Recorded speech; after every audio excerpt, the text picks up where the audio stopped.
El sufrimiento en diferentes culturas ha tomado unas dimensiones pedagógicas desde un punto de vista positivo. En el mundo griego se creó un dicho que fue: he sufrido, he aprendido. En el mundo anglosajón también se acuñó la frase: sin dolor no hay beneficio.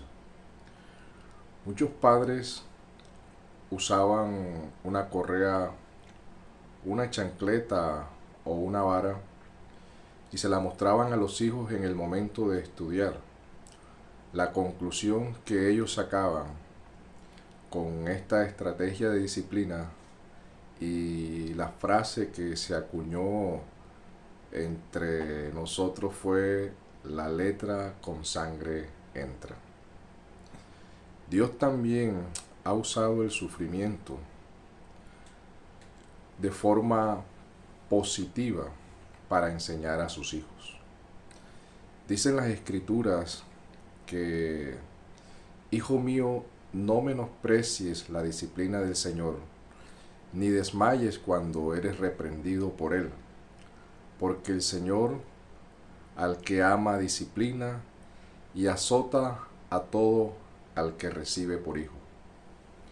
Si soportáis la disciplina, Dios os trata como a hijos, porque ¿qué hijo es aquel a quien el Padre no disciplina? Pero si se os deja sin disciplina, de la cual todos han sido participantes, entonces sois bastardo y no hijos. Es verdad que ninguna disciplina al presente parece causa de gozo, sino de tristeza, pero después da fruto apacible de justicia a los que han sido ejercitados.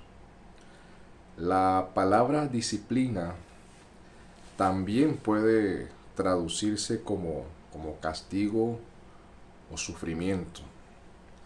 Y surge una pregunta: ¿a dónde nos quiere llevar el Señor en medio de su disciplina o castigo o sufrimiento?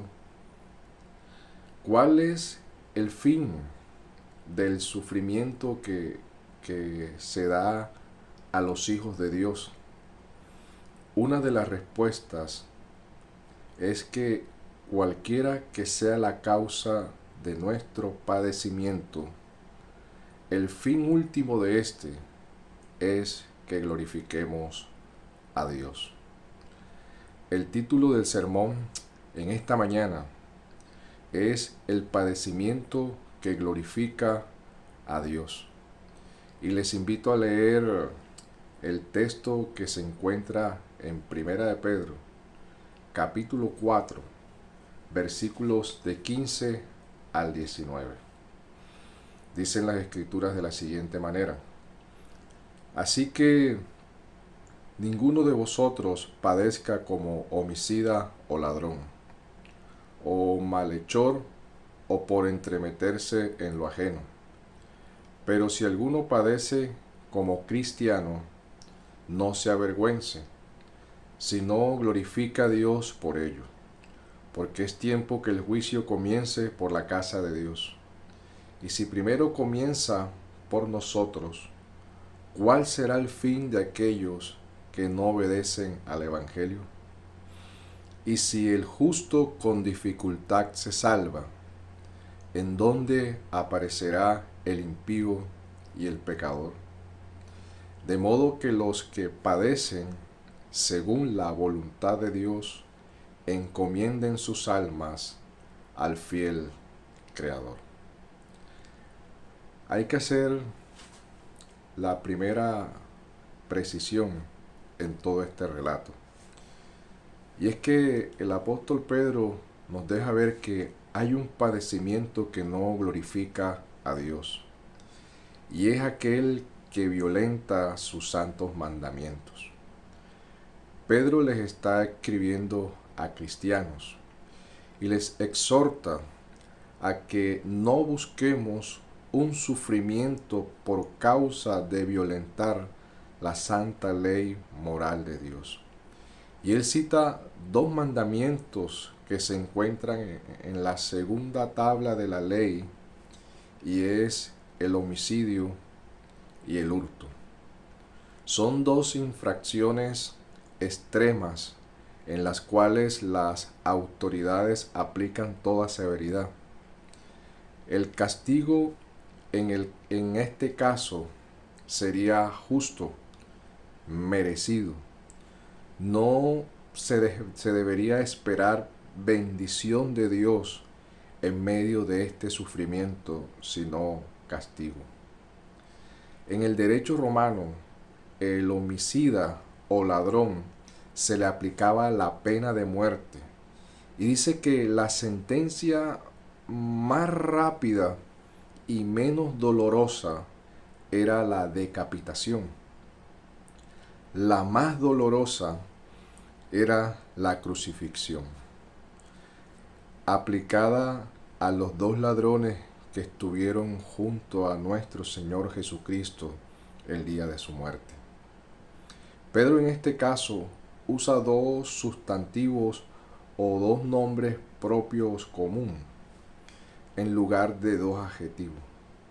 Y él está denotando de esta manera la naturaleza de estas personas que infringen la ley.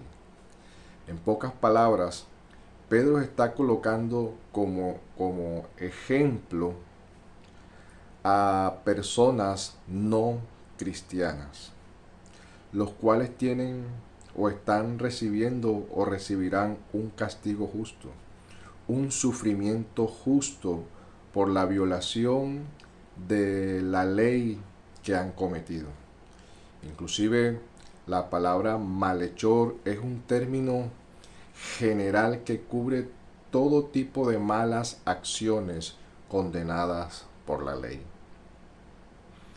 Hay otro ejemplo muy importante o otro elemento, muy importante en el versículo 14.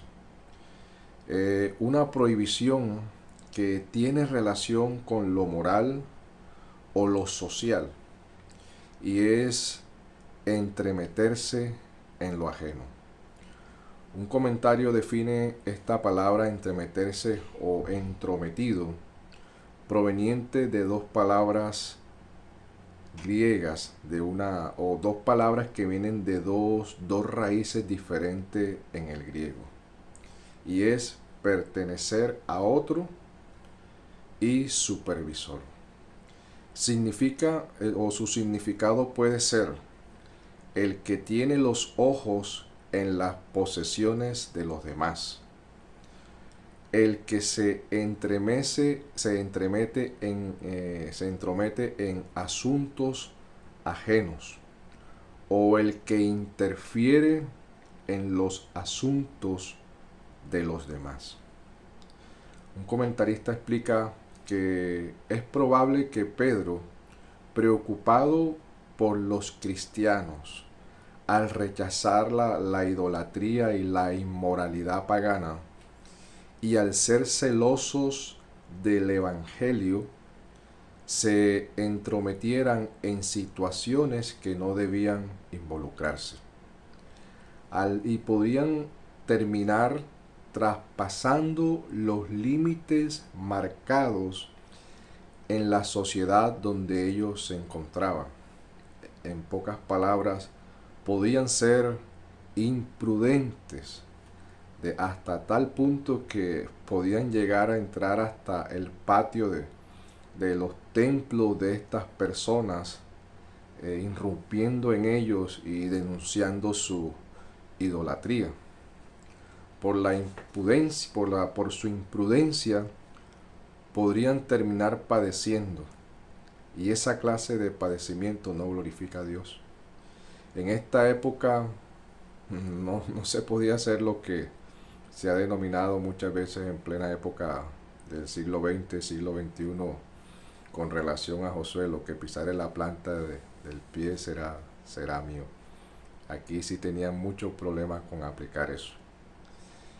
Y también Pedro quiere evitar la imprudencia, por bien intencionado que sean estos cristianos, terminarán entrometiéndose imprudentemente también en asuntos de otras familias. Los sufrimientos, los padecimientos por quebrantar la santa ley de Dios no tienen ninguna gloria. Lo único que nos da es más aflicción a la que ya tenemos. Ahí no hay aprobación de Dios. Ahí no hay bendición ni recompensa de Dios. Ahí lo que hay es castigo, dolor, llanto, decepción, amargura de alma. Pedro le dice a estos hermanos que no padezcan por cosas vanas, que no sufran por causa de cometer pecado o por causa del pecado, que no sufran por lo malo, sino más bien que vean el sufrimiento o sufran o su sufrimiento sea por algo supremo, por algo que les traiga gloria e inmortalidad. Así le escribe el apóstol Pablo a los romanos en el capítulo 2, versículo 7. Vida eterna a los que perseverando en bien hacer buscan gloria y honra e inmortalidad. Pedro había dicho a los cristianos que estaban como esclavos, ahí mismo en la misma carta, en el capítulo 2, versículo 20, pues qué gloria es si pecando sois abofeteados y lo soportáis. Mas si haciendo lo bueno lo sufrís y lo soportáis, esto ciertamente es aprobado delante de Dios.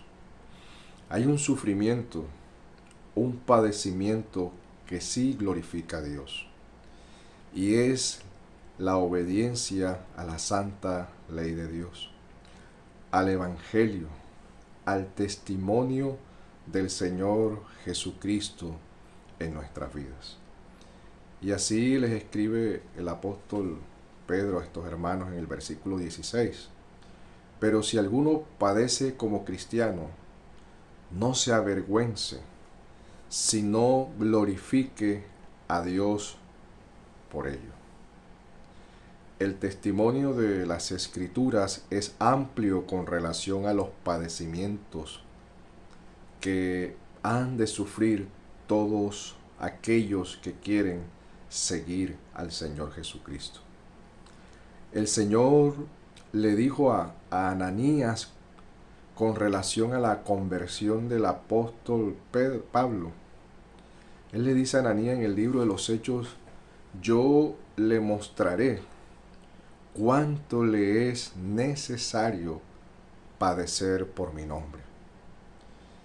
Y Pablo después le escribe a Timoteo y le dice: y también los que quieran vivir piadosamente en Cristo Jesús padecerán persecuciones. El vivir en santidad no nos librará de la persecución, del padecimiento, del dolor. Juan escribe en Apocalipsis a la iglesia de Éfeso, capítulo 2, versículo 10, dice: no temas en nada lo que vas a padecer. He aquí el diablo echará a alguno de vosotros en la cárcel para que seáis probados, y tendréis tribulación por 10 días. Sé fiel hasta la muerte, y yo te daré la corona de vida. El Señor Jesús dijo a sus discípulos que serían aborrecidos de todo por causa de su nombre, mas el que perseverase hasta el fin, ese será salvo.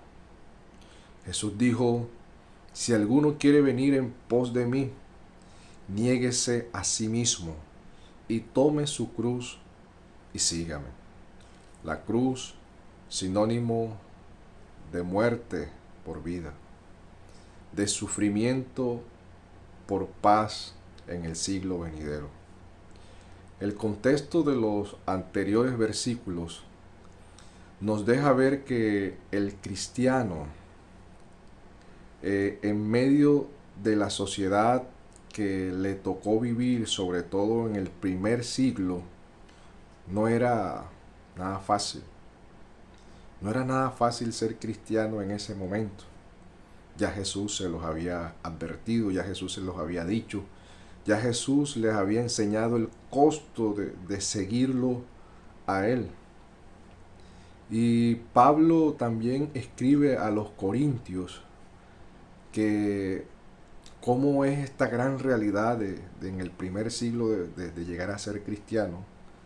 Y Pablo les dice que han llegado o han venido a ser hasta ahora la escoria del mundo, el desecho de todos. Palabras fuertes que usa el apóstol San Pablo. Ahora hay algo muy curioso. Este versículo habla de la palabra cristiano. Y la primera vez que aparece la palabra cristiano registrado en las escrituras es cuando están en Antioquía. Eso pueden leerlo en Hechos 11:26. Dice el texto que a los discípulos del Señor se les llamó cristiano por primera vez. Y fue en un territorio gentil. Y estamos hablando más o menos de unos 43 años después del Señor Jesucristo o después de Cristo. El versículo está hablando en tercera persona. Se les llamó. Unas personas le colocaron ese calificativo a los discípulos. Muchos comentaristas están de acuerdo que los mismos creyentes hasta esa época no se autodenominaron ellos mismos cristianos, sino que recibieron ese nombre de los gentiles no creyentes. O sea, parece que el nombre de cristianos se les denomina o nace dentro de ese calificativo dentro de los gentiles no creyentes. Hay otros que defienden que no, que eso ya venía desde mucho antes. Pero los argumentos que se presentan apuntan hacia allá. Pero se los colocaron este nombre de cristianos de una forma peyorativa. O sea, peyorativa de una idea desfavorable o poner o hacer peor algo. Era la forma que comenzaron a identificar a los seguidores del Señor Jesús. Un rótulo, una etiqueta, un sobrenombre. Y al escuchar que eran cristianos, en medio de la sociedad donde estaba, ya enseguida lo identificaban como no algo bueno. Pedro usa esa misma palabra cristiano 20 años después, porque esta carta fue escrita más o menos en el año 64, 63 después de Cristo. O sea, estamos hablando de 20 años después. Y le dice, no se avergüencen, no se avergüencen. O sea, Pedro sabía el contexto en el que estaban viviendo y lo que significaba ser cristianos, lo que significaba seguir a Cristo. Él sabía el contexto que representaba esta palabra. Y por eso les dice, no se avergüencen. Y les anima a que glorifiquen a Dios en medio de lo que están pasando. Ellos estaban siendo rechazados por la sociedad. Pedro sabe de lo que está hablando. Pedro fue educado por Dios en medio del sufrimiento. Él se avergonzó de Cristo. Acordémonos todos esos acontecimientos que rodearon la negación del Señor Jesucristo, todo lo que involucró el rechazo que había contra el Señor. Y Pedro se avergonzó del Señor. Lo negó con juramento 3 veces y lloró amargamente. Pero lo vemos después sirviendo al Señor, glorificando al Señor, entregando su vida por causa del testimonio del Señor Jesucristo. Pedro conocía del sufrimiento al que estaban expuestos los cristianos. Él vio a su Maestro, al Señor Jesucristo, sufrir injustamente y escuchó las enseñanzas del costo que había que pagar por seguir a Cristo, donde todo se pierde, hasta la vida por causa del Señor Jesús. Él escuchó las palabras del Señor cuando dijo: estrecha es la puerta y angosto el camino que lleva a la vida, y pocos son los que la hallan. No es un camino de rosas solamente, es un camino de rosas y de espinas, de sufrimiento, de dolores, de padecimiento, que son o que no son por causa de pecados concretos realizados por los creyentes, sino por causa de seguir al Santo de los santos, al Rey de reyes y Señor de señores. Y así es,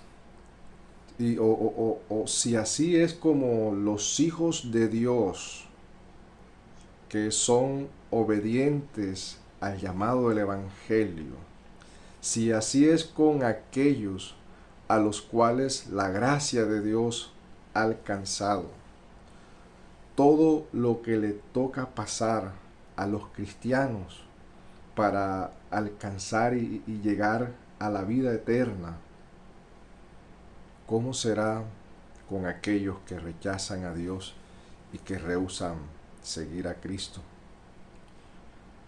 El apóstol Pedro escribe lo siguiente: porque es tiempo que el juicio comience por la casa de Dios. Y si primero comienza por nosotros, ¿cuál será el fin de aquellos que no obedecieron al Evangelio de Dios? Y si el justo con dificultad se salva, ¿en dónde aparecerá el impío y el pecador? En el Antiguo Testamento hay registros de cómo Dios trajo juicio sobre su propio pueblo.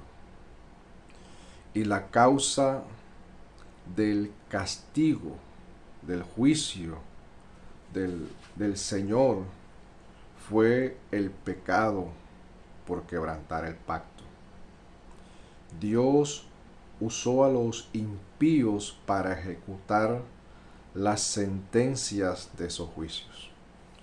Y podemos ver a los asirios destruyendo al reino del norte y cómo los caldeos esclavizaron a los del reino del sur, llevando cautivo a Jerusalén y profanando el templo del Señor.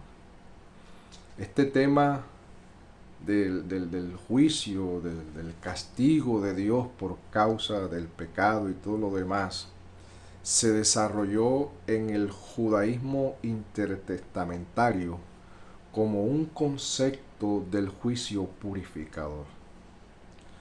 Ahora bien, estos hermanos a los que Pedro les escribe, el padecimiento que tienen no es por el pecado.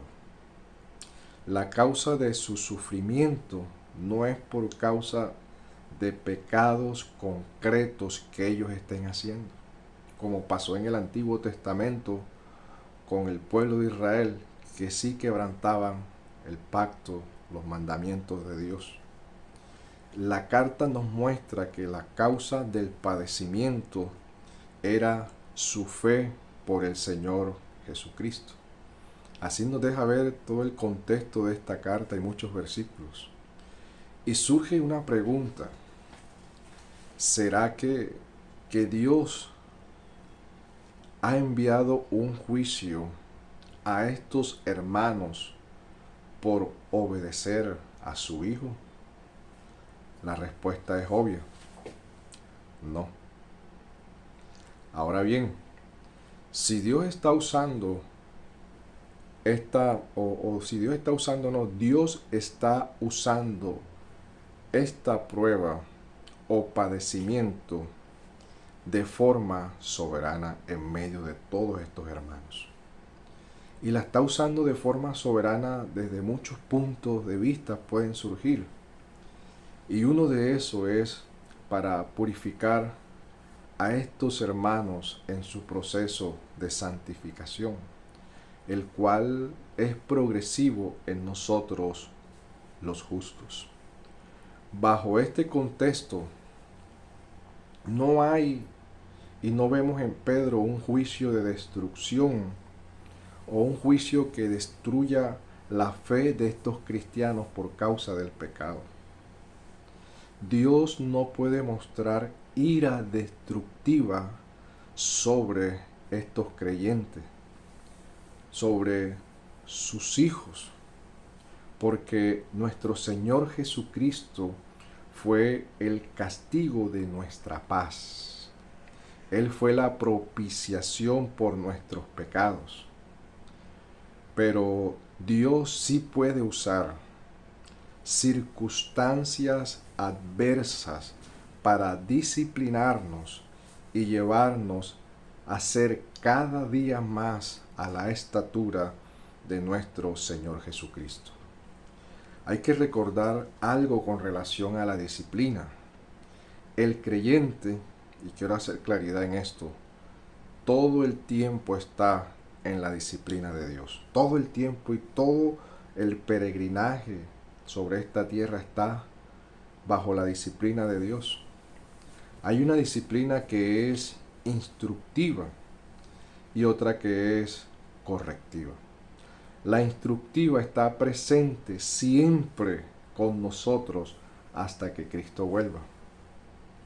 Y la correctiva para volvernos por el camino de Él. Lo otro es que el creyente también está de forma constante bajo ira, pero de los hombres impíos. Las escrituras lo dicen y lo mencionamos anteriormente. El que quiere vivir piadosamente padecerá persecución. Este momento que está atravesando la iglesia actual, nosotros en este siglo XXI, o este caso que estamos viviendo actualmente, todas las iglesias de Colombia, no vayamos tan lejos de Colombia, todos, absolutamente todos, estamos en la misma condición. El hermanito que barre el templo está en la misma condición que el más grande predicador de este momento. Ambos están encerrados. Los ministros que gozan de un testimonio público piadoso, como el ministro menos conocido, está encerrado. Tanto los reformados como los pentecostales están sin congregarse. Están todos en la misma condición.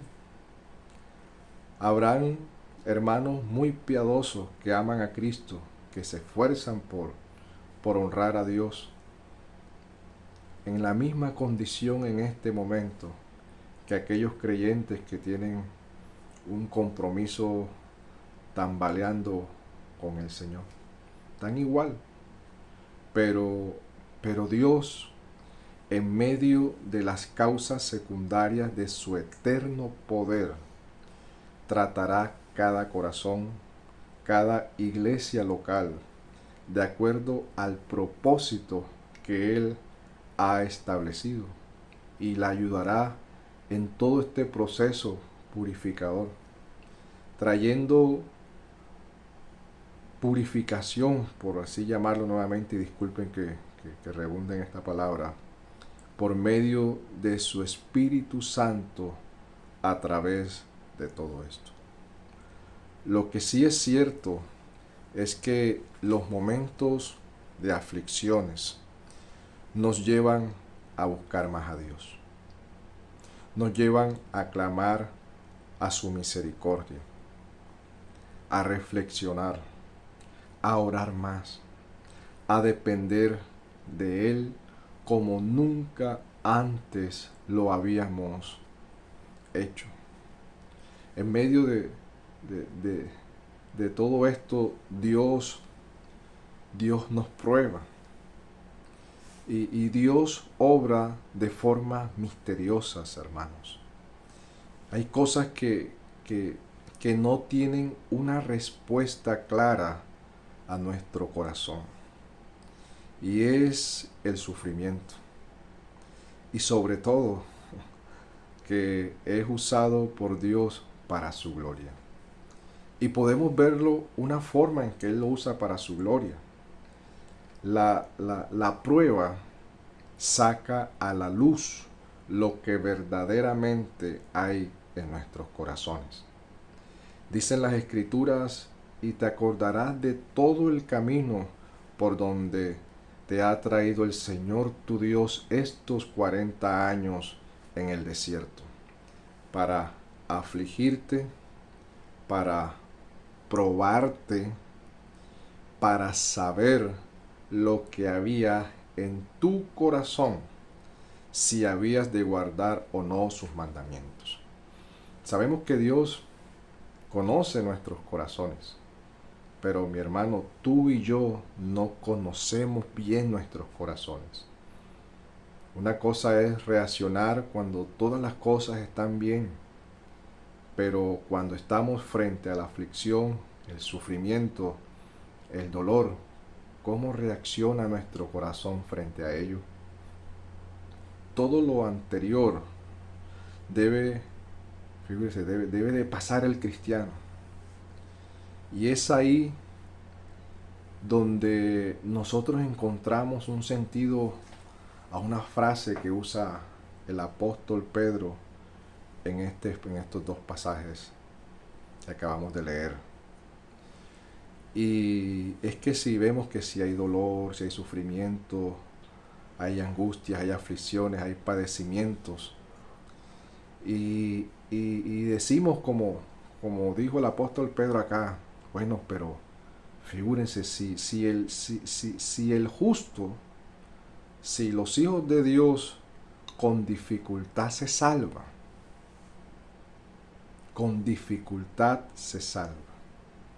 Y no es la salvación o no es que la salvación del creyente esté en veremos o corriendo riesgo de perderse. El sentido es que la salvación está acompañada de sufrimiento, de aflicciones, de dolores, de rechazos, de pruebas, de disciplinas, de juicios injustos de parte de los impíos. La salvación trae todo este paquete.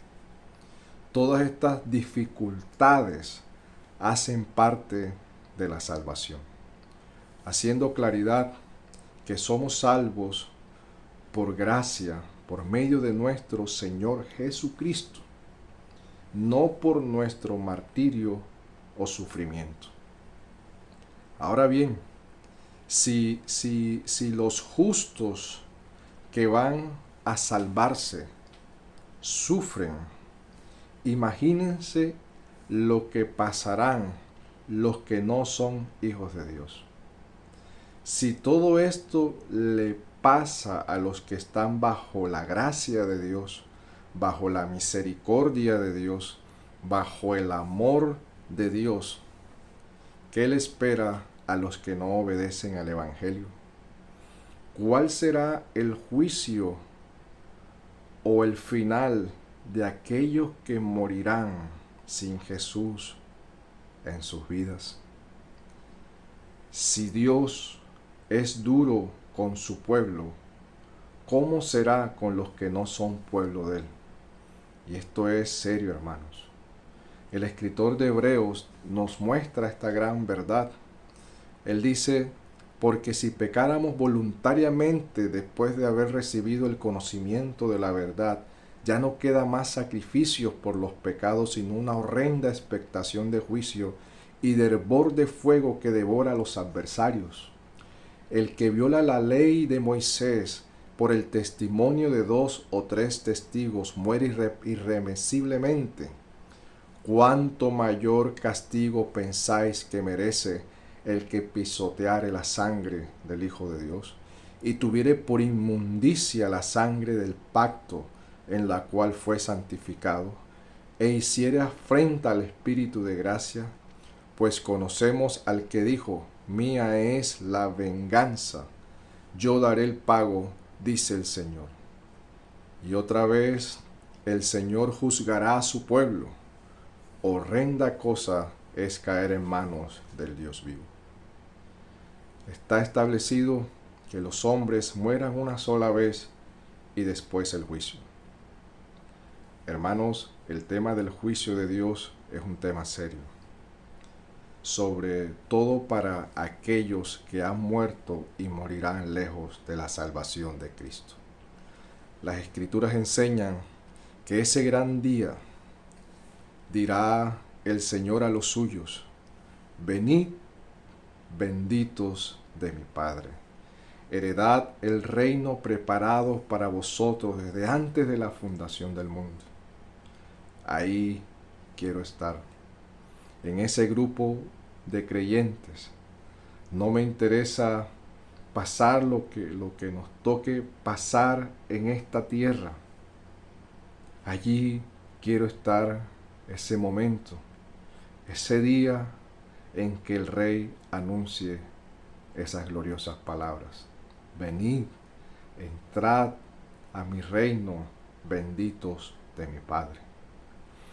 Pero habrá un momento espantoso sobre millones de personas, hermanos, donde sus cuerpos temblarán de miedo, de horror, de turbación, de espanto, cuando el Señor diga a los condenados, apartaos de mí, malditos, al fuego eterno no los conozco. Llanto, dolor, sufrimiento eterno recibirán. Muchos estarán confusos ese gran día. ¿Yo qué hago aquí? ¿Me porté bien? No fui esto, no fui lo otro. Hice aquello, hice esto. Pero lo único que vale es Cristo, Cristo en la vida de las personas. Ese día será tan cruel, hermanos, tan cruel para los condenados, para los impíos, que los hombres buscarán la muerte, pero no la hallarán. Ansiarán morir, pero la muerte huirá de ellos. Dios tenga misericordia de nosotros, hermanos, de nuestros seres queridos, de nuestros amigos. Si no están en Jesús, si no están en Cristo, son unos pobres miserables cuyo cuyo destino es la condenación eterna por los siglos de los siglos. Mis hermanos, es mejor padecer por la voluntad de Dios que recibir el castigo eterno, estar por los siglos de los siglos lejos de Él. Y Pedro muestra un gran consuelo concluyente en esta sección hacia estos hermanos que están padeciendo por causa de Jesucristo, por causa del testimonio de Cristo. Y es que en medio de todo esto, hermanos, está la fidelidad de Dios. El texto del versículo 19 dice: de modo que los que padecen según la voluntad de Dios encomienden sus almas al fiel Creador y hagan el bien. Muchas personas buscan sitios seguros para guardar sus objetos de valor. Tienen una confianza de la seguridad que les puede brindar un tercero o un lugar. Allí creen que estarán seguros. Muchos están construyendo búnker para la posible tercera guerra mundial o para las futuras pestes y todo lo demás que ha de venir. Están construyendo sitios donde puedan resguardarse para estar seguros allí, ellos con sus familias. El hombre busca seguridad en medio de los males, en medio del sufrimiento. El hombre no quiere enfrentarse al dolor, le huye. Y una forma es buscar sitios seguros donde no puedan sufrir. Pero, mis hermanos, el mejor sitio que tiene el creyente para buscar refugio en tiempos de aflicción es Dios. A Él podemos encomendar nuestro más precioso tesoro, que es nuestra alma, nuestra vida. Hay una frase de Martín Lutero que dice: he tenido muchas cosas en mis manos y las he perdido todas, pero todas las que he puesto en manos de Dios aún las poseo. Bienaventurado el hombre que puso en el Señor su confianza. ¿Por qué solo confiar en Dios en los momentos buenos y no en los malos? Él nunca falla, hermanos. Él es digno de toda nuestra confianza. Lo que Él ha prometido lo va a hacer, lo va a realizar. Y una de la confianza, de la esperanza que tenemos, es que el Señor prometió volver. Y Él vendrá, Él viene, Él aparecerá por segunda vez y nos gloriaremos con Él para siempre, por los siglos de los siglos. Él es el ancla del alma nuestra sobre esta tierra. Sin Jesús estamos perdidos, sin Cristo.